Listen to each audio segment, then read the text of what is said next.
ಮನೆಯಲ್ಲಿ ಅಡಿಗೆ ಕೊಟ್ಟಿದ್ದೇನೆ.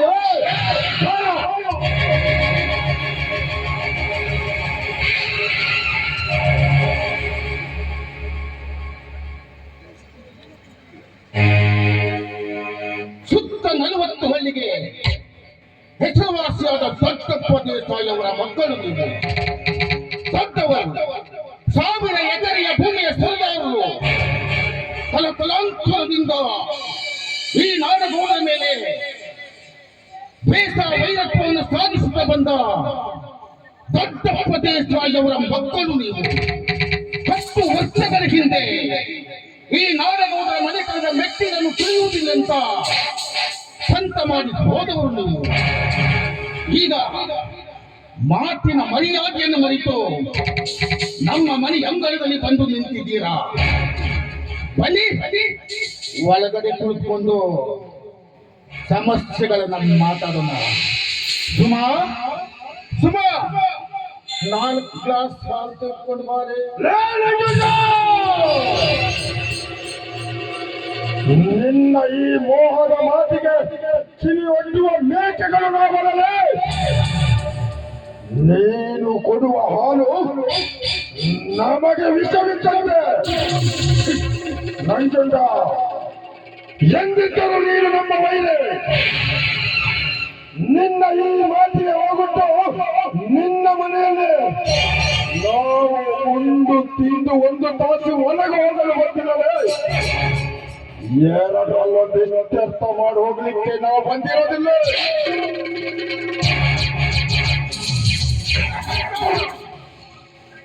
ನಾನಿಗೆ ಹತೋಟಿಯಲ್ಲಿಟ್ಟು ಮಾತಾಡು. ಬಾಯಿಗೆ ಬಂದಕ್ಕೆ ಮಾತಾಡುವೆ ಸುಟ್ಟಾದು ಬಿಡ್ತೇನೆ. ನಂಜುಂಡ, ಈ ದೇಸಾಯಿ ಮನೆತನದ ಸರಿ ತಪ್ಪುಗಳನ್ನು ಸರಿ ಮಾಡಲಿಕ್ಕೆ ಯಾರು ಕೊಟ್ಟರು ನಿನಗೆ ನ್ಯಾಯಾಧೀಶರ ಪಟ್ಟವನ್ನು? ನೀನೇನು ನ್ಯಾಯ ಕೊಡುವ ನ್ಯಾಯಾಧೀಶರೇ? ಬಾಯಿಗೆ ಬಂದಂತೆ ಮಾತಾಡ್ರೆ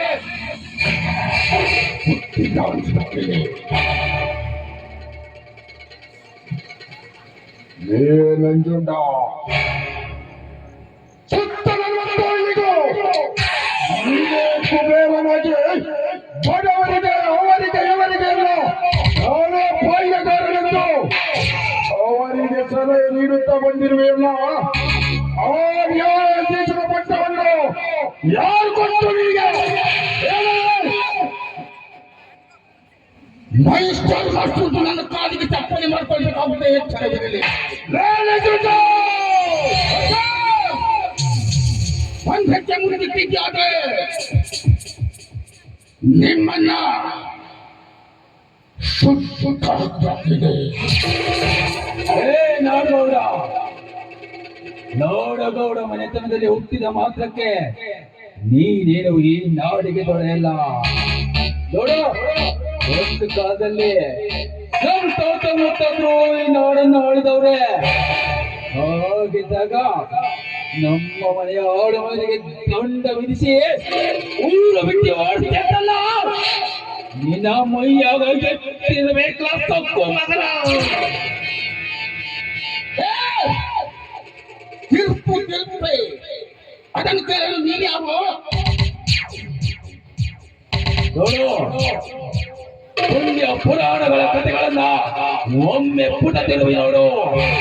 ಸತ್ಯ ಸತ್ಯ ಸತ್ಯ ಸತ್ಯಕ್ಕಾಗಿ ಬದುಕಿದವರ ಇತಿಹಾಸ ಏನೆಂದು ನಿನಗೆ ಅರ್ಥ ಆಗುತ್ತೆ.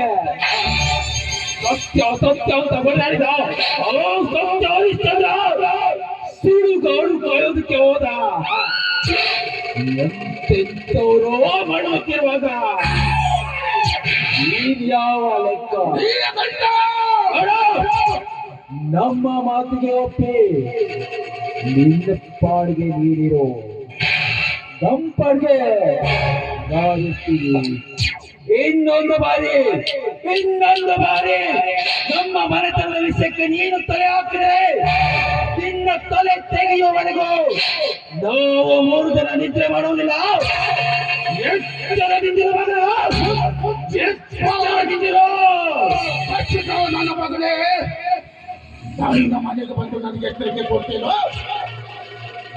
ಹೊರಟೋಗಿಲ್ಲಿಂದ.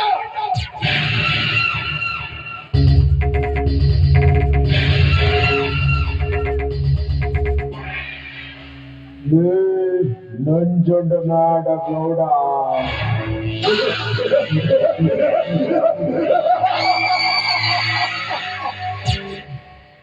ನಾವು ಬಂದಿರೋದು ಹೊರಟೋಗ್ಲಿಕ್ಕಲ್ಲೇ. ಇವತ್ತು ಎರಡರಲ್ಲಿ ಒಂದು ತೀರ್ಮಾನ ಮಾಡ್ಕೊಂಡು ಹೋಗೋರು ನಾವು.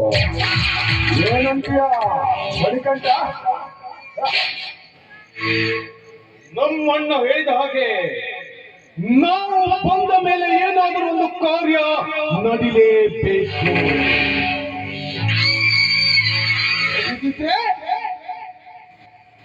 ಇಲ್ದಿದ್ರೆ ನಾವು ಏನ್ ಮಾಡೋಕ್ಕೂ ತಯಾರಿನೇ. ಒಬ್ಬೊಬ್ರ ಗುಂಡಕ್ಕಿಕೊಳ್ಳುವುದಷ್ಟೇ ಅಲ್ಲ, ನಿಮ್ಮ ಹೆಣಬಲ್ಲ ಹತ್ತು ಕಾಗಿಗಳಿಗೆ ಮಾರಾಟ ಮಾಡುತ್ತೇನೆ.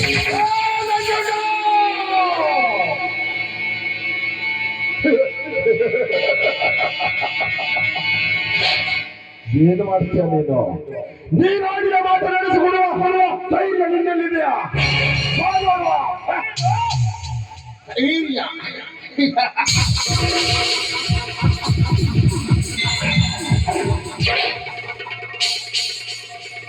ನನ್ನ ಧೈರ್ಯ ಹೊರಕಟ್ಟು ನನ್ನ ಮಗನೇ. ನೀನು ನಿಮ್ಮ ಅಪ್ಪನಿಗೆ ಮಗನ ಹುಟ್ಟಿದ್ದೇ ಆಗಿದ್ದಕ್ಕೆ ಒಂದು ಹೆಜ್ಜೆ ಮುಂದಿಟ್ಟಿದ್ಯಾದ್ರೆ ಮರ್ಯಾದೆಯಿಂದ ಹೊರಟೋದ್ರೆ ಸರಿ, ಇಲ್ಲವಾದ್ರೆ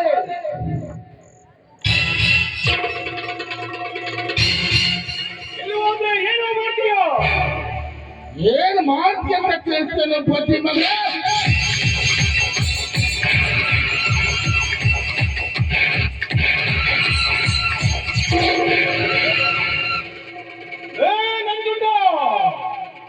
ನೀನು ಬಂದು ಕಡಿಮೆ ಹೆದರಿಸಿದ ಮಾತ್ರಕ್ಕೆ ನಾವು ಹೆದರು ಹೋಗುವ ಹೇಡಿಗಳಲ್ಲದೆ ನಾವು ಮೀಸೆ ಹೊತ್ತ ಗಂಡಸರೇ.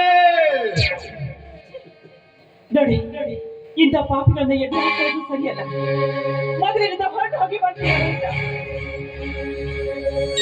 ನೋಡು ಸುಮಂಗಲ ಗೌಡ್ತಿ, ನಿನ್ನ ಗಂಡನಿಗೆ ಸರಿಯಾಗಿ ಬುದ್ಧಿ ಹೇಳು ನೀನು.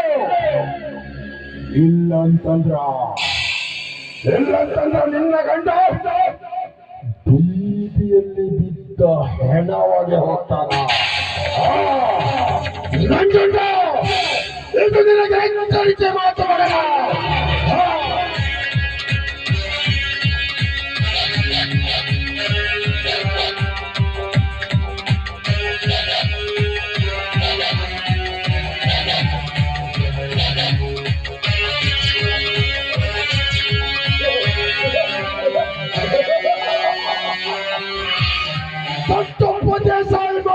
ನಾವು ಯಾವತ್ತಿಗೂ ನಾವು ಹೀಗೆ ಇರೋದು.